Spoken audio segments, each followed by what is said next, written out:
Мен бул вакыф дегениңе кабыл алам эже. карамандай каршымын да. Кегиле өзүбүздүн керемет сөздөрдү атагыла. Кабыл алам эже. Вакыф деген бизде жок. Кабыл алам эже. Толук түрдө кабыл алам. Bunun atалышыначы анча эле маани бере бериштин кереги жок.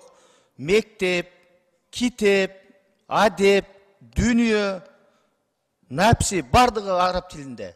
Кыргызда жапжашнакай эле колдонуп атпайбы? Вакыптагы балким ошондой сиңип кетет. Болбосо кыргызча бир синонимин табабыз. Бул маселе анын аталышында эмес, мазмунунда, урматтуу депутаттар. Ушуга көңүл буруп койсоңуздар, сиңип кетет бунун бардыгы. Бунун аталышына көп неме кыла бербейли, жыла берейли. Ар бир депутаттын өзүнүн көз карашы бар да. Сиз антип көз карашына комментарий бергенге укук болбосо керек. Ар бир депутаттын өзүнүн пикири бар да. Ар ким айткан укугу бар да. Сиз биздин пикирибизге комментарий берип атасыз да.